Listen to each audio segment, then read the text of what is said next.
So ఈ కార్యక్రమాన్ని దాదాపు 1:45 పాటు మా రాష్ట్ర కార్యవర్గ సమావేశం జరిగింది.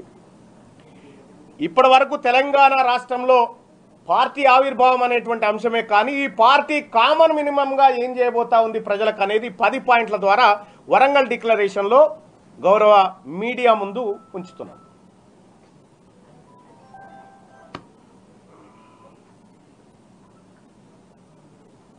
అంతేనా?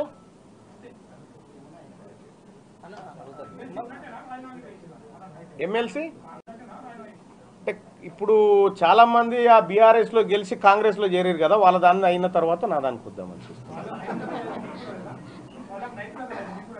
నాకు నైతికత ఉంది కాబట్టి కాంగ్రెస్ పార్టీ నుంచి నేను వెళ్ళి రాలే, కాంగ్రెస్ పార్టీ నుంచి నన్ను నిలగొట్టి.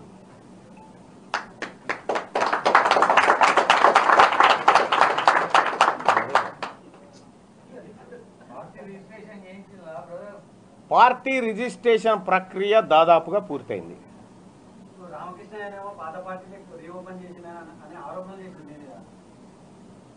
ఆయన ఎవరు? నేను చాలా మందిని కలిసినాం ఈ మధ్యకాలంలో, బీసీ నాయకత్వాన్ని చాలా మందిని కలిసినాం. బహుశా మా వ్యూహంలో భాగంగా మేము అన్ని అడుగులు వేసుకుంటూ వచ్చినాం. సో అట్లాంటిది ఏమన్నా ఉంటే మీరు ఆ కోణంలో పరిశీలించండి దాన్ని.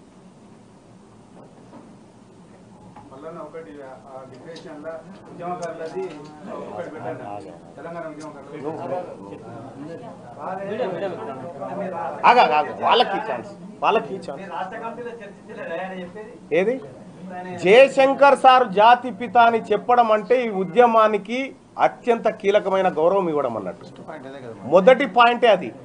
ఇంకొక విషయం ఈ 10వ పాయింట్లో ఇంకొక పాయింట్ నేను మర్చిపోయిన. వాస్తవానికి వరంగల్ పట్టణాన్ని తెలంగాణ రాష్ట్రానికి 2వ రాజధానిగా చేయాలనేది మా పార్టీ తీసుకున్నటువంటి నిర్ణయం. 10 అయితే ఇందులో ప్రైవేటు రంగంలో రిజర్వేషన్లతో పాటు విద్యా వైద్యం జనాభా దామాషా ప్రకారం అనేది ఒకటే పాయింట్. అది 2 కలిపి మొత్తం అంతా 10% పైన కాంగ్రెస్ పార్టీ సీరియస్ గా లేదు అనేది ఒక చర్చ సీరియస్ గా జరుగుతుంది. అది కావాల్సింది ఇప్పుడు 50% అని గతంలో ఉన్నదాన్ని ఆయన 10% నుంచి ఈబీసీ అని తీసుకొచ్చింది 23 ఎన్నికల ముందు మోడీ. ఇప్పుడు అది 50 దాటి 60 పోయింది. ఈ క్రమంలో బీసీలు కూడా కావాలంటే పార్లమెంట్ చేయాలి కదా వ్యవస్థ. అంటే మనకి ఇక్కడ ఒక ఆప్షన్ ఏముందంటే, దయచేసి మీడియా గమనించాల్సినటువంటి అంశము, మంచి పాయింట్ కూడా, 10% ఈడబ్ల్యూఎస్ కోటా కింద తీసుకురావడం వల్ల Indira Sawhney versus Union of India కేసును మనం క్రాస్ చేస్తూ ఉన్నాం. మనకేదైతే సుప్రీంకోర్టు విధించినటువంటి 50% రిజర్వేషన్ లిమిట్ ఉందో దాన్ని క్రాస్ చేస్తూ ఉన్నాం అనేటువంటి మాట మీరు చెప్పినారు. సో ఇక్కడ ఈ తెలంగాణ ప్రభుత్వం ఏం చెప్తా ఉంది? లోకల్ బాడీ ఎన్నికల్లో క్రాస్ కాలే, విద్యా ఉద్యోగాల కాడ క్రాస్ అయింది. అది ఈ విద్యా ఉద్యోగాల కాడ క్రాస్ చేయమని మేము కూడా చెప్తా ఉన్నాం. ఈ సాహసం ప్రభుత్వం చేయదు. అయ్యే కార్యక్రమం చేయకుండా కాని దాన్ని మాకు చూపెట్టి ఒంటె పెదవులకు నక్కాశ పడ్డట్టుగా మీకు 42 వస్తుంది. ఆల్రెడీ తెలంగాణ రాష్ట్రంలో బీసీ సర్పంచుల సంఖ్య 51.5%. ఆల్రెడీ తెలంగాణ రాష్ట్రంలో బీసీ ఎంపీటీసీల సంఖ్య 50.5%. ఇక నువ్వు కొత్తగా ఇంకో 8 కట్ చేసి ఇచ్చుడు తప్ప కొత్తగా చేసేది ఏముంటుంది. నువ్వు ఇయ్యాల్సింది మాకు విద్యా ఉద్యోగాలలో తక్షణమే నువ్వు చెప్పిన 42 అంటున్నావు కదా, అది ఇంప్లిమెంట్ చేయి. మీరు ఆ విధంగా నువ్వు సుప్రీంకోర్టు పోయి సుప్రీంకోర్టుకు సైటేషన్ చెప్పొచ్చు. ఏమని? ఈడబ్ల్యూఎస్ కోటా ద్వారా 50% క్రాస్ అయిపోయినాం కాబట్టి దీన్ని కన్సిడర్ చేయండి అని చెప్పడానికి మన కాడ ఉంది. నువ్వు అది పోకుండా ఈ లోకల్ బాడీ ఎన్నికల రిజర్వేషన్కి పోతా ఉన్నావు. లోకల్ బాడీ ఎన్నికల్లో రిజర్వేషన్ల విషయంలో ఆల్రెడీ వీ క్రాస్డ్ 50% అబోవ్. కాబట్టి ఇది ఒక రకమైనటువంటి డ్రామా. దీన్ని కూడా పరిశీలిస్తాం.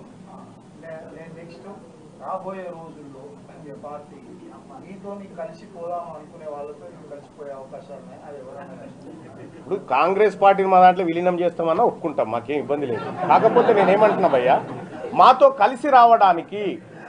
కలిసి రావాలంటే మా నైతికత ఉండాలి, మా భావసారూప్యత ఉండి మా పార్టీతో కలిసి వచ్చి అయ్యా మీరు చేస్తుంది మంచి పని అని చెప్పి ఆ పార్టీలు భావిస్తే మాతో కలిసి నడుస్తా అంటే మాకే ఇబ్బంది లేదు. మా అంతిమ లక్ష్యం ఏ వర్గాలకైతే అధికారం దూరమైందో ఆ వర్గాలకు సముచితమైనటువంటి న్యాయం చేస్తూ అందరినీ సమాన స్థాయికి తీసుకురావడం. విలీనం చేయమంటున్నా. అందుకే నేనేమంటున్నా, కాంగ్రెస్ పార్టీ రేవంత్ రెడ్డి గారిది కాదు, లేకపోతే మహేష్ కుమార్ గౌడ్ గారిది కాదు. కాంగ్రెస్ పార్టీకి అధిష్టానం ఢిల్లీలో ఉంటుంది. ఒకవేళ అయ్యా వీళ్ళు మమ్మల్ని మోసం చేసిరు, ఈ రేవంత్ రెడ్డి గారు జానారెడ్డి గారు మోసం చేసిరు, మీరు చేసిందే కరెక్ట్ అయ్యా, మీ వెంటనే నడుస్తాను తీయని వాళ్ళు వస్తే మేమేం చేస్తాం అంటున్నా. నైతికత లేదు కాంగ్రెస్ పార్టీకి అని మీరు చెప్తున్నారు. 100% విద్యా ఉద్యోగాలల్లో అలా వాళ్ళు కలిసి చెప్తే మేము తీసుకుంటామని ఇక్కడ అంటే నేను ఒకటి లేదని మీరే. ఇప్పుడు కాంగ్రెస్ పార్టీ, నేను చెప్పిన మాట, కాంగ్రెస్ పార్టీ మా దాంట్లో విలీనం చేయమని చెప్తా ఉన్నాం. ఎందుకంటే చేసిన పాప పరిహారం అన్న అవుతుంది, మీకు పాప పరిహారం అన్న అవుతుంది కాంగ్రెస్ పార్టీకి. ఎందుకంటే ఇచ్చిన హామీలు నెరవేర్చకుండా తప్పు చేసినవయ్యా, ఆ తప్పుకు పరిహారంగా మీ బీసీలు వెంటనే నడిచి వస్తామని వస్తే అప్పుడు ఆలోచిస్తాం. మేము ఇస్తాం కదా, అవి ఇచ్చేటోళ్ళం ఏం కదా.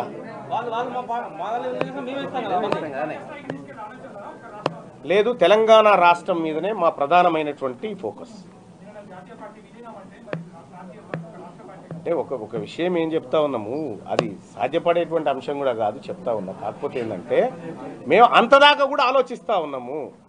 ఎందుకంటే కాంగ్రెస్ పార్టీ కామారెడ్డి డిక్లరేషన్లో ఇచ్చిన 26 పాయింట్లలో ఏ ఒక్క పాయింట్ అమలు చేసినట్టు నిరూపించినా నేను అమరవీరుల స్తూపం కాడ క్షమాపణ చెప్తా. ఏ ఒక్క పాయింట్ అన్నా అమలు చేసినట్టుగా ముఖ్యమంత్రి రేవంత్ రెడ్డి గారు నిరూపించగలిగితే అవునాయ బీసీలకు మంచి చేస్తున్నావా అని చెప్పి మేము పాలాభిషేకం చేస్తాం. బీసీలకు ద్రోహి ఎవరైనా ఉన్నారంటే ఈ తెలంగాణ రాష్ట్రంలో అది రేవంత్ రెడ్డి, కాంగ్రెస్ పార్టీ ఉంది.